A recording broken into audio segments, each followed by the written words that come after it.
Your card doesn't decline with fireworks. It declines with a small beep, a pause, and someone behind you pretending not to notice. You glance at your phone and see a number like $42, and you still have 6 days until payday. If you're low or middle income, and you feel trapped in that cycle, always catching up, always hoping nothing breaks, this video is for you.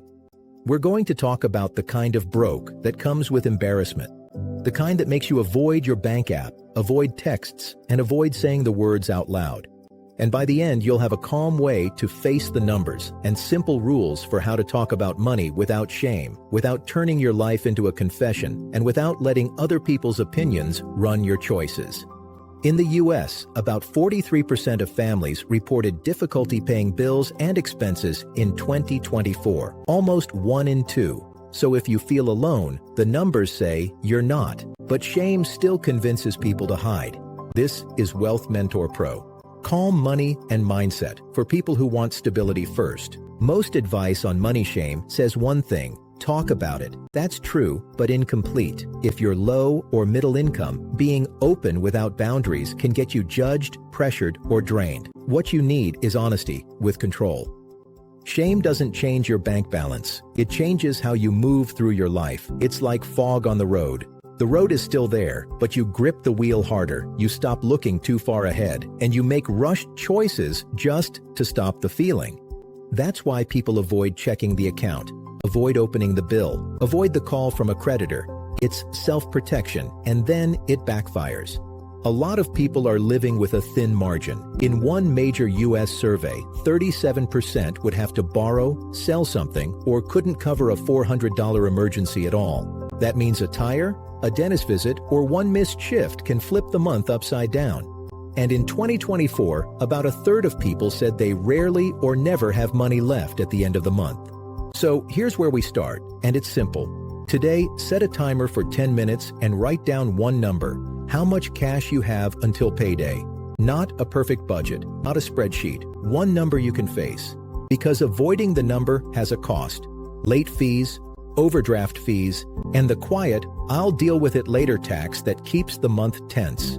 Now, shame doesn't only live in your bank app. It shows up around other people. A group chat, a birthday dinner, a coworker ordering lunch. Suddenly you're doing math in your head while trying to look normal. Imagine you take home $2,300 a month. Rent is $1,200. Utilities are $180. Phone is $60. Transit is $120. Minimum debt payments are $150. After groceries, there isn't a big fun line. So when someone says dinner will be about $35 each, it isn't just $35. It's the gap between you and payday. Shame pushes two bad moves. 1, you spend to look okay. 2, you disappear to avoid saying no. One costs money, the other costs connection. There's a calmer third move. You don't need a big story. You need a clean sentence. I'm keeping spending tight this week, but I'd love to see you. Can we do something cheaper? That's not weakness. That's self-respect with a plan. And you can make this easier on yourself. Write 2 sentences in your Notes app before you need them. One for friends, one for family. Because when your brain is stressed, your words can vanish. If you keep saying yes to protect pride, you'll keep paying with interest. Not only on a card, on your sleep. Now, sometimes the person you need to talk to isn't a friend. It's someone you live with, or someone you owe. That's where shame turns into silence. You think, if I say it, it becomes real.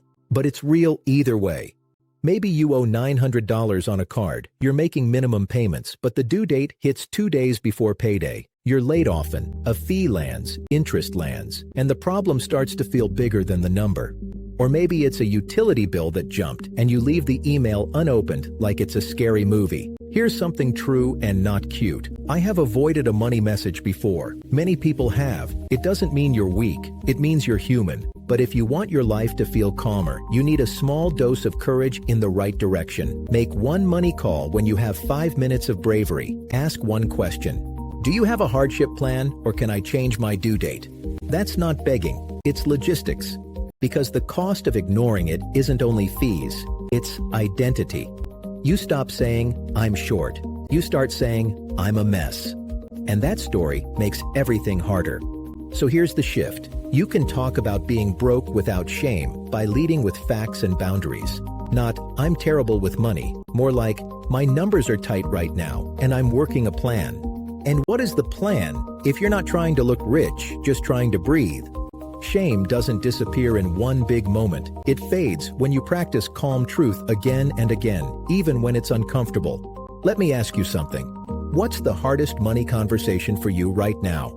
Friends, family, a partner, or a creditor? Now, I want to give you 3 rules, not magic, just repeatable. Rule 1, change the sentence you use about yourself. Being broke is a situation, not a personality. You stop turning a cash problem into a self-worth problem. Instead of, I'm bad with money, try this. My bills are heavy right now. Or, I'm short this month, so I'm tightening spending for 7 days. Same reality. No self-insult. And here's a small practice that matters. When you catch yourself saying, I'm bad with money, replace it immediately with, I'm working with a tight month. You can't build a plan on top of self-hate. Rule 2, share facts, not apologies, and only with safe people. You don't have to hand everyone your numbers. You choose who gets access. With a partner, it can sound like, we have $180 for groceries until Friday, so we're cooking at home and pausing takeout. If someone isn't safe, keep it simple and firm. I'm not spending on extras right now. Honest, calm, and private. Rule 3, build a tiny buffer before you chase big goals. Stability first. Because when your life is fragile, every surprise feels like a disaster. Aim for $50, then $250, then 1 week of expenses, then 1 month. Not because it's impressive, but because it gives you breathing room. Remember that $400 shock? A lot of people can't cover it without borrowing or selling something. That's why small buffers matter. They keep a bad day from becoming a broken month. Even if you can set aside $10 a week, that's about $40 a month. In 3 months, roughly $120. It won't fix everything, but it can stop one small emergency from turning into a crisis. That's how calm starts. And yes, it can feel boring. Good. Boring is what stable looks like. Now let's bring it back to that beep at the store. When shame hits, you don't need a motivational speech. You need a 1-minute routine. Once a day, look at 3 numbers. First, cash until payday. Second, the next bill that's due and the amount. Third, your buffer, even if it's 0 today. Then ask one question. What's the next right move in the next 24 hours? Maybe it's one text. I can't do dinner, but I can do a walk. Maybe it's moving $5 into a separate pocket. Maybe it's that due date call. Small moves aren't small when they break the cycle. If you're broke right now, remember this. You are not behind as a person. You are in a tight season with a narrow margin. The goal isn't to pretend you're fine. The goal is to tell the truth with calm. And when that moment happens again, when the invite comes, or the bill hits, or the account feels too loud, you'll have a line ready. You'll know your numbers. You'll know your boundary. You'll know your next move. This is Wealth Mentor Pro, and the next step isn't louder, it's clearer. If this helped you feel a little calmer, you can like the video and subscribe for more quiet, practical money and mindset guidance. And when you're ready, click the next video suggested on your screen.